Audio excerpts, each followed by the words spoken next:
A palavra de Deus diz em Colossenses, no capítulo 3, no verso 16, habite ricamente em vós a palavra de Cristo. Sabemos que isso não é mera sugestão ou conselho, é mais do que mera orientação, é um comando, é um direcionamento, é um imperativo. Precisamos ser cristãos cheios da palavra. No entanto, diante daquilo que nos foi proposto, a pergunta que eu ouço de muita gente, honestamente, eu classificaria entre as perguntas que mais me foram feitas, repetidas ao longo dos anos. Pastor, como eu consigo ler e entender a Bíblia? Esse é o assunto da nossa conversa hoje. Fique comigo e nos próximos minutos nós vamos falar mais a respeito disso.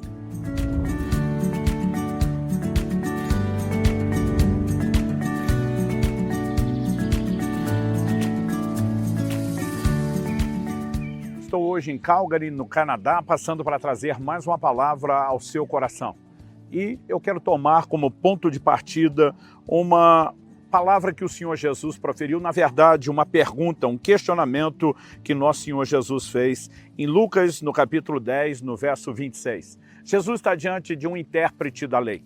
Essas pessoas também eram chamadas de escribas, eram estudiosos das Escrituras, normalmente eram copistas das Escrituras, muito familiarizados com o conteúdo daquilo que Deus havia comunicado por meio da sua palavra e que, portanto, passaram pela sua expertise a se tornar também ensinadores, gente que partilhava e compartilhava, ensinando essas verdades aos outros. Agora ele está diante de Jesus e ele faz um questionamento ao Senhor. Muito mais para colocá-lo à prova do que talvez para apenas querer chegar a um lugar diferenciado no relacionamento com Deus. Mas a Bíblia nos mostra em Lucas 10, 26 o seguinte: então Jesus lhe perguntou, o que está escrito na lei? Como você a entende? E eu quero tomar essas duas perguntas de Jesus como algo que não apenas nos direcione a saber da importância de interpretar a Escritura, mas que talvez estabeleça em primeiro lugar o que nós podemos chamar de uma ordem de importância. Primeira pergunta que Jesus faz é, o que está escrito na lei? Muitas vezes há pessoas que estão querendo discutir o que a Bíblia diz e elas mal sabem o que é que a Bíblia diz, mas querem discutir aquilo daquilo que mal tomaram conhecimento. O próprio apóstolo Paulo, escrevendo a Timóteo, fala de pessoas que faziam afirmações categóricas, absolutas, sobre coisas que eles mal conheciam. E nós precisamos entender que o ponto de partida é, todo cristão precisa ler a Bíblia. E nós precisamos ler a Bíblia para entendê-la. Não é o entendimento da Bíblia que deve nos fazer ler.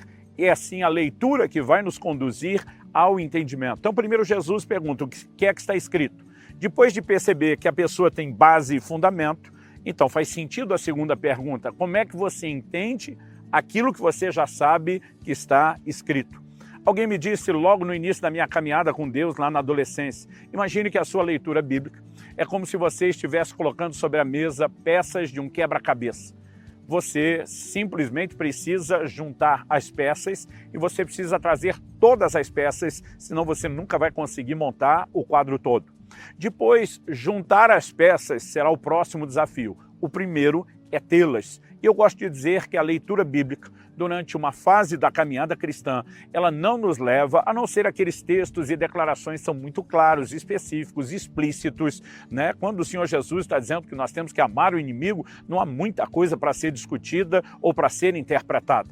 Mas ao longo do tempo nós percebemos que à medida que vamos nos familiarizando com os textos, então sim, nós temos materiais para que a gente possa trabalhar a harmonização, né? a sintetização desses textos e compreender o que é que a Bíblia diz no seu todo.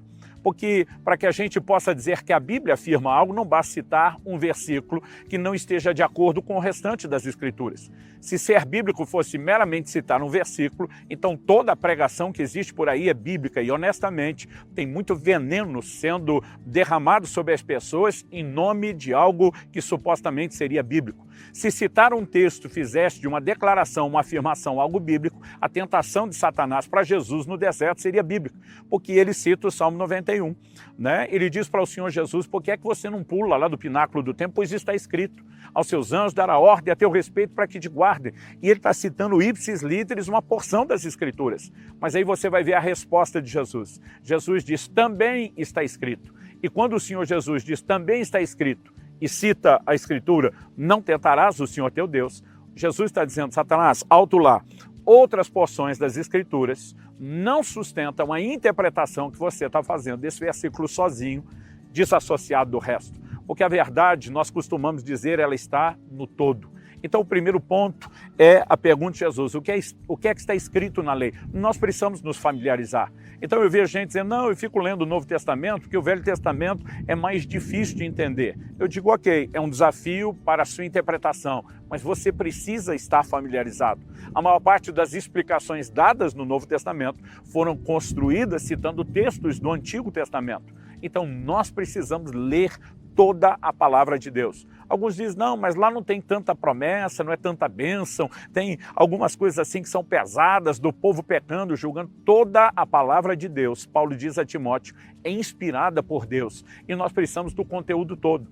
Romanos capítulo 15, verso 4 diz que tudo quanto foi escrito para nosso ensino foi escrito.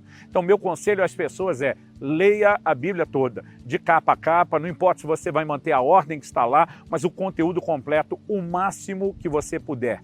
A maior quantidade de vezes que for possível, ao longo do ano, ao longo dos anos, vá se enchendo das Escrituras. Esse é o primeiro ponto. O segundo, vem a pergunta, como você entende? Mas a segunda pergunta feita por Jesus, como você entende, ela depende muito da capacidade de conhecer o que está lá, né? De conhecer o conteúdo. E mesmo quando ouvimos outras pessoas, porque não chegaremos à compreensão de tudo sozinhos, nós precisamos ter um mínimo de conhecimento do conteúdo para poder checar e avaliar o que as pessoas estão dizendo. Então, em Atos, no capítulo 17, no verso 11, a Bíblia diz que os judeus de Bereia, eles eram mais nobres que os de Tessalônica, porque quando ouviram a pregação de Paulo, eles foram conferir lá nas Escrituras para ver se as coisas de fato eram assim. Então, peraí, ele está citando esse texto? Vamos ver isso. Puxa, ele tem razão. Esse texto está dessa forma, faz sentido com esses outros que ele colocou, não há nada que os contradiga. Então, depois de ter essa certeza de que sabemos o que está escrito, agora a pergunta é como nós a entendemos. Em Atos 8:30, Filipe, quando aborda aquela carruagem com um etíope que voltava de Jerusalém, a pergunta que ele faz é, entendes tu o que lês? Em outras palavras, você entende o que é que você está lendo? Porque não basta apenas receber o conteúdo, nós também precisamos de entendimento. E naquele momento ele diz, como entenderei se alguém não me explicar? Há uma fase, uma época da jornada onde ainda não estamos familiarizados com o todo das Escrituras e que nós podemos ter dificuldade com diversos textos. Então a pergunta é como entender?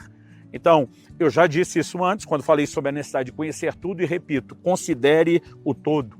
Muitas vezes nós estamos esquecendo de colocar algumas peças do quebra-cabeça na mesa. Em Mateus 22, de 23 a 33, quando os saduceus vieram questionar Jesus porque eles não acreditam em ressurreição, eles apresentam a ideia e diz, olha, na lei Moisés disse, um homem morrer sem deixar filhos, o irmão tem que casar com a mulher para suscitar descendência em nome dele. Tinham 7 irmãos. O primeiro casou, morreu. O segundo assumiu o lugar, também morreu. O terceiro também. Todo mundo sem deixar filho. Aí eles perguntam para Jesus num tom de sarcasmo, de quem a mulher vai ser esposa na ressurreição? Afinal de contas, ela foi esposa de todos os 7. Jesus os confronta dizendo, errais não conhecendo as Escrituras e nem o poder de Deus. O que era não conhecer as Escrituras? O que eles citaram sobre Moisés estava correto? Sim. Mas agora Jesus vai pegar um outro ponto da lei. Jesus diz que a Escritura afirma e que a lei dizia que Deus é o Deus de Abraão, Isaac e Jacó. E Jesus diz, Deus não é Deus de mortos, mas sim de vivos. Em outras palavras, se não existe ressurreição e tudo acabou, a outra declaração de Deus não faz também o menor sentido. Então eles tentam zombar de Jesus, como quem diz, se você acredita na ressurreição, esse texto não faz sentido. Jesus joga outro de volta e diz, e para o que vocês acreditam, esse é que não faz sentido. Mas Jesus não está apresentando uma contradição. O que eu e você precisamos entender é que toda aparente contradição é apenas um desafio de interpretação. Jesus está chamando a uma oxigenação da forma deles de pensar, né? Jesus está tentando arejá-los, trazendo um outro texto, dizendo que vocês estão falando não faz sentido se não levarem isso em consideração. Em outro momento, o próprio Jesus, em Mateus 22, ainda de 41 a 46, ele diz que Davi faz a seguinte afirmação, disse o Senhor ao meu Senhor, e disse o Cristo é filho de Davi, como vocês ensinam, como é que ele o chama de Senhor? E todo mundo fica admirado sem saber responder. Jesus não está negando que o Cristo seria filho de Davi, porque Deus prometeu que ele viria da descendência de Davi, mas Jesus está tentando chamar a atenção para outro aspecto. Ele poderia ser filho no sentido da origem, da linhagem, mas porque era o Deus encarnado que reinaria para sempre, se tornaria Senhor de Davi, de quem ele também era filho. Jesus não está negando a primeira parte, mas ele está tentando dizer, vocês precisam enxergar mais do que aquilo que enxergaram. Então, quando falamos a respeito de compreensão, nós precisamos entender que não adianta só estar bem intencionado. Porque de repente a gente diz, os saduceus, os fariseus eram mal intencionados. Em Atos, no capítulo 18, no verso 26, a Bíblia fala de Apolo, que era um pregador extraordinário, eloquente, mas não conhecia toda a doutrina do Senhor. Ele estava um pouquinho mal informado e precisava de uma calibragem. E dois cooperadores de Paulo, Priscila e Áquila, vão lá e lhe ensinam com mais exatidão o caminho do Senhor. Nós precisamos, de fato, compreender que a leitura, ela deve...